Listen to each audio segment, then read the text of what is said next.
Kalau ini kita tanamkan dalam jiwa kita, setiap punya masalah, nanti beres kok insya Allah. Selesai kok. Memang saya jalani aja. Sampai waktunya saya wafat, saya pulang, saya dapatkan semua kenikmatannya. Masya Allah.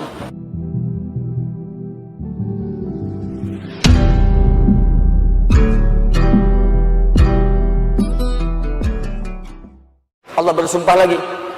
Walal akhiratu khairul laka minal. Ini yang hebat. Saya kemarin bikin quotes, lalu kita sebarkan. Ini sebetulnya di antara esensi surah Ad-Duha. Kata Allah, Muhammad, saya bersumpah kepadamu, yakinkan pada jiwamu, nanti saat kamu ke akhirat, suasananya akan lebih enak dibandingkan dengan sekarang. Akhirat itu lebih baik dari apa yang kamu rasakan sekarang di dunia. Maksudnya begini, kalau kamu sedang capek, kamu sedang ada musibah, kamu sedang lelah, sabar. Nanti kalau sudah pulang, semuanya akan hilang. Memang dunia itu tempat capek, karena memang tempat beramal. Sholat di dunia, kerja di dunia, puasa di dunia, baca Quran di dunia. Kenapa kita kerjakan? Supaya cari bekal untuk pulang ke akhirat. Nanti kata Allah, kalau sudah pulang, semuanya akan hilang. Jadi tenang aja teman-teman. Capek cuma sebentar. Ya, capek cuma sebentar. Polah, gak apa-apa. Namanya juga dunia. Dunia itu memang tempat capek. Kalau nggak mau capek, ya pulang. Dunia itu tempat capek. Dan kita memilih untuk hidup. Maka jalani itu, nikmati saja, kerjakan aja. Setiap kerja ada pahala, setiap kerja ada pahala, setiap sholat pahala, baca Quran pahala, niat mencari nafkah karena Allah pahala, merawat anak pahala, memberikan ASI pahala. Gak apa-apa, memang capek. Memang ya dunia sifatnya capek. Tobakan antobak, setiap tahapan tuh capek lagi. Biasa, supaya dapat bekal. Bukankah orang kerja dapat gaji? Dan enak kan kalau gajian?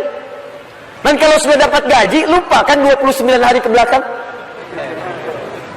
Anda itu bekerja, kerja, berangkat gelap, pulang gelap. Tapi kalau sudah dapat gaji, semua itu kan hilang lupanya. Pergi ke Lembang, ya, jalan sama keluarga. Ada yang ke Palembang, beli tempe. Ada yang ke Lembang, beli mak Lembang. Ada. Semuanya kayaknya hilang aja. Besoknya kerja lagi. Kata Allah, saya janjikan yang lebih dahsyat. Kamu sabar saat di dunia, karena dunia memang tempatnya capek. Kamu cari bekal aja. Nanti saat pulang ke akhirat, saya berikan yang lebih indah dan nggak akan pernah ada capek lagi. Sholat udah nggak ada lagi. Jadi jangan pernah bercita-cita nanti ahli surga firdaus saya tahajud lagi. Terlampau soleh. Udah nggak ada. Baca Quran nggak ada lagi. Yang ada itu masuk surga dengan Qurannya. At-Tirmidzi nomor hadis 2915.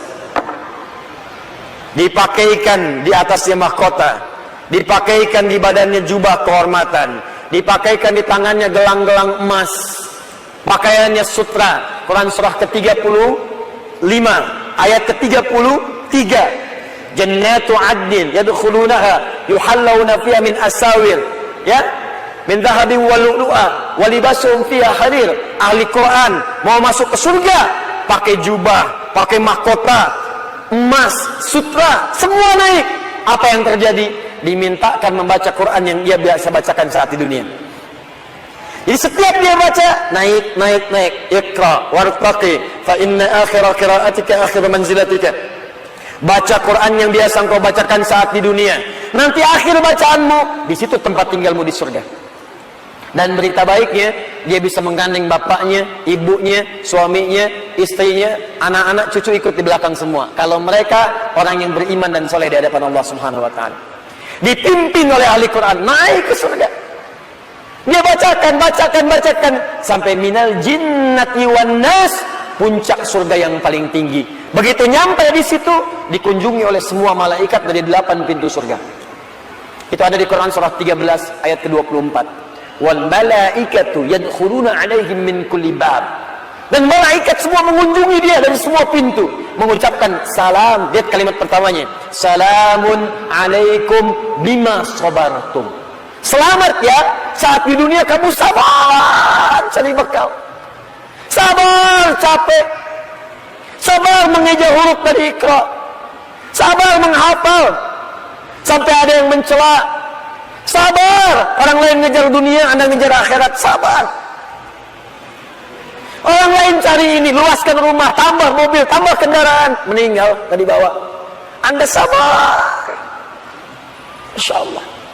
Orang akhirat. Saya ngelihat ada ahli Quran tuh, seringkali saya berhadapan dengan ahli Quran tuh dari daerah-daerah, seringkali menangis. Ada yang datang pengen setoran.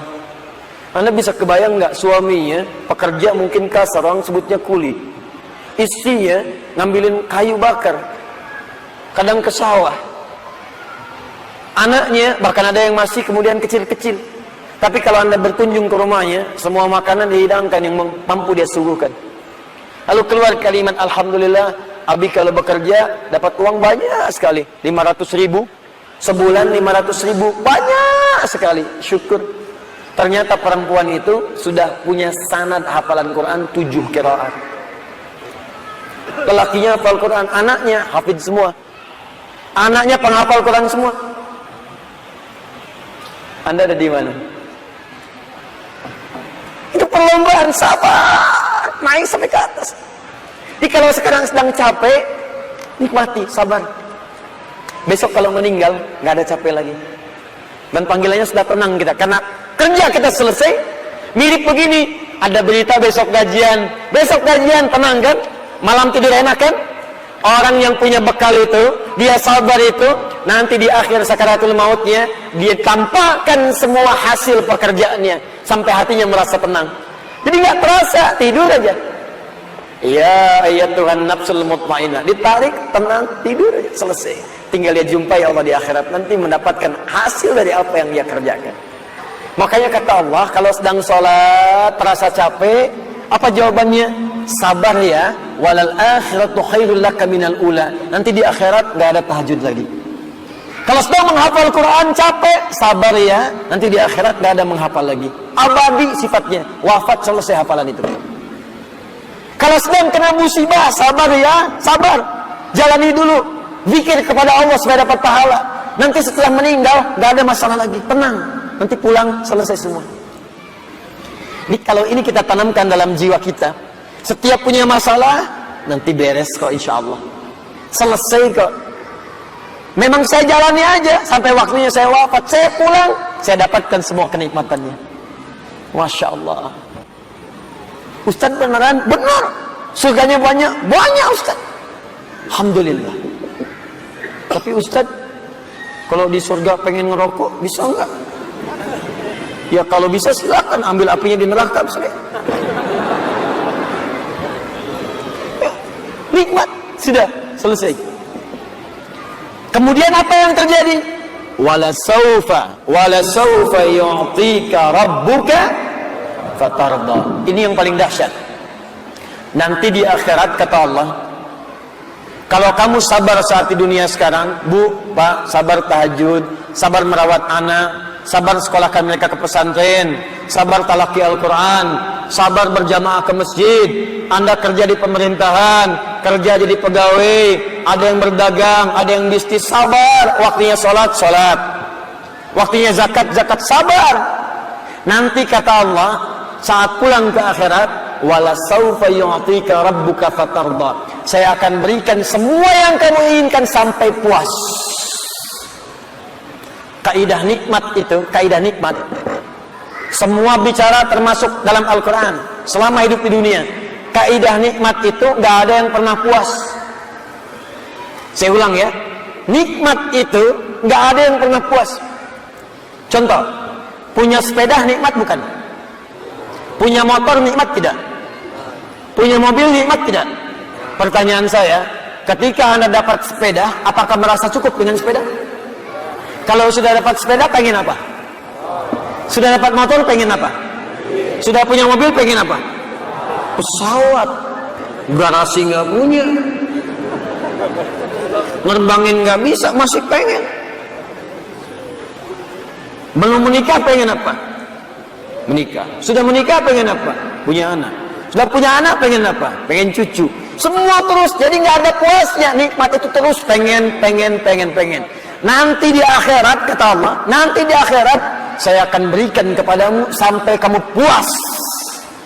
Sampai Anda mengatakan, ya Allah, cukup ya Allah, puas. Sekarang mah pengen terus, pengen. Nanti puas ya Allah, cukup puas. Semuanya nikmat sampai selesai semua. Makanya bersabar, dunia sebentar. Sebentar mas, besok meninggal, selesai masalah. Mau besok meninggal? Susah. Sabar. Dan alhamdulillahnya nggak ada yang dikasih tahu kapan meninggal. Kalau diberitahu, bisa jadi kita pun nggak semangat. Sebentar lagi Anda akan meninggal. Jam 8:45 lewat kemudian 45 detik. Waduh, kajian udah bubar nggak pulang di masjid aja. Astagfirullah. Kenapa Pak? 2 menit lagi. Ini amalan nggak terencana. Ini karena kita nggak tahu kapan wafat, kita bisa merencanakan. Malam ini tahajud insyaallah jam sekian. Saya mau istighfar jam sekian. Besok subuh di masjid A, zuhur di masjid B. Punya rencana. Dan ketika merencanakan, niat muncul. Dan itu niat ketika muncul, pahala dituliskan. Bukankah innamal a'malu binniyat? Innamal a'malu binniyat. Di ketika niatnya itu sampai, pahala dituliskan. Ini panitia ini nggak akan dihisab, nggak akan diberikan pahala berdasarkan mic-nya bunyi atau putus. Tapi udah ada niat nih, yang penting ada niat ya, ada pahalanya. Masalah bunyi putus, perjuangan saya di sini.